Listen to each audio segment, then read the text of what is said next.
Good morning, Americans. This is your favorite alien and Bubba here on Wednesday, August 21st, sitting in for Paul Harvey. Today, stand by for commentary. Well, Americans, I'm going to do this commentary as I think Mr. Paul Harvey would do it. So here it goes. Well, Americans, the New York Times came out with this interesting report, they call it, Project 1619. If you read that report, or historical document, as they want to call it, it's a bunch of poppycock to me. And I know Mr. Paul Harvey would say the same thing because they're trying to inflict political stuff in there. And by the way, New York Times and Americans, history is neither good nor bad. History is what it was, whether it's recorded by the winners or whether it's recorded by the losers or both. And that's recorded by both, you got different interpretations. As the Civil War has different interpretations recorded by the North and recorded by the South. You, Americans, accept the Northern version of it. Really? The South calls it the War of Northern Aggression.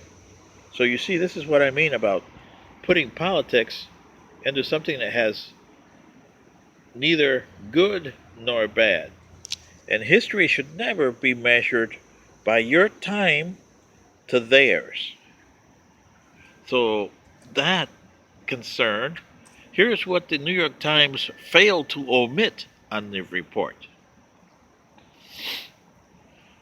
Slavery has been practiced all over the place, in every civilization that this planet has had. The Africans enslaved their own people. And you can see this as far back as the Egyptians, when they write about Cush and when they write about the Nubians. Those were Africans. And they used to sell their slaves to the Egyptians for gold. So, knock it off, New York Times, when you're writing your stupid thing. You got watermelons for your brains over there, too. History, for the European side, started in 1453 with the fall of Constantinople by Mehmed II, Sultan of the Ottoman Empire. And it was just the last vestige of what the Roman Empire was. And the Europeans they couldn't go through the Silk Road no more to get what they wanted through Asia, like the Romans did and the Byzantines before them. So, the Portuguese decided to go around the Horn of Africa. And they started a school by Prince Henry the Navigator on 1460. By 1480, they had gone halfway around the African continent, going down the coast, the west coast of the African continent. I think they've gotten through Guinea by 1480 over there. And they discovered, slavery over there. But they were busy exploring. Then, in 1492, Spain threw out the remainder of the Moors and became Spain. It was never unified, it isn't today, but it was Spain.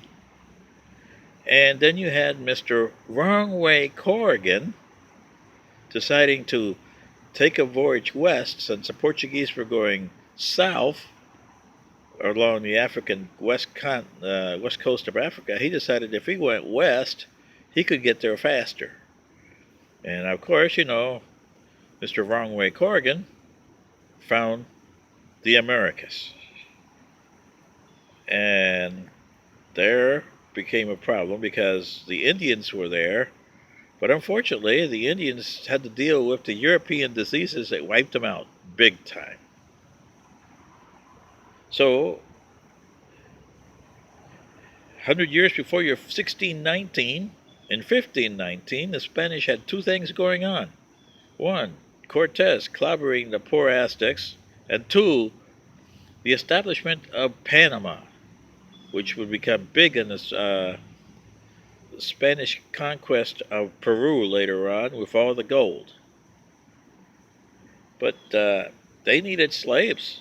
The Portuguese started, hey, we can make money on this, because by 1598, Vasco da Gama had sailed the Cape of Good Hope there and eventually went to India. So they had a rate, became the black ship, as they called it, with Asia. But they also found that there was a lucrative trade in the African slaves, because the new territories, they couldn't enslave their population because they were not enslavable as the Africans were. So, the Africans could resist more diseases than the guys over here at the New World. So you see, when the 1619 came around, the British were already in the mix, and they needed help with the Virginia colony. And for 169 years, they had slaves in the colonies of the South. And also in Washington, D.C., you had a slave. If you look at Washington, D.C., they had a slave square there in the 1820s.